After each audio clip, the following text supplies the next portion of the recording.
given the function f of x equals 4x minus 1, find f inverse of x. If it exists. Then if it does exist, find the domain of f and the domain of the inverse, the range of f and the range of the inverse. Solution. First we need to show that f is 1 to 1. If it's not 1 to 1, f inverse doesn't exist.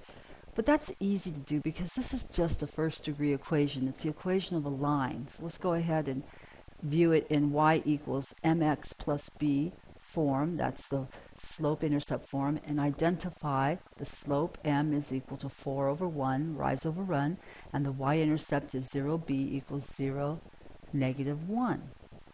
Graph that point, 0, negative 1, and then rise 4 units, up, run to the right 1 unit, find the second point, and we'll connect those 2 points together. Up 4, to the right 1, and we get our second point, okay, using the rise over run. Okay, there's our second point, connected together. Okay, now, does this graph pass the horizontal line test? If it does, and I know this function is 1 to 1. And yes, it does pass the horizontal line test. There's no horizontal line that crosses this graph in more than one place. And that implies that the function is 1 to 1. Therefore, I know the inverse function exists, so let's find it.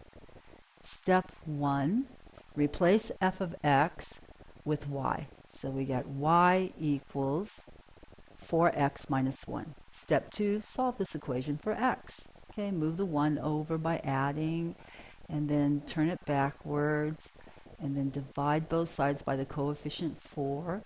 We get x equals y plus 1 over 4. Step 3, rename the x's and the y's. Okay, so it's y equals x plus 1 over 4.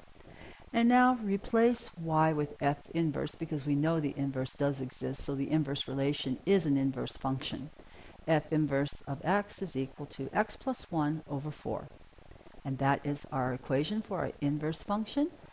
And now the domain and the range. The cool thing about domain and range is that if you know the domain of f, so look at the original function at the top. There's no restriction on x, so the domain is all real numbers for f. But that's exactly the range of the inverse function. You don't even have to think about it. And then if you can find the domain of the f inverse function, well, look at our f inverse function. X plus 1 over 4, is there anything that x cannot be? There's no restriction. It's all real numbers. Well, the domain of the inverse is the range of the original f. And we're finished.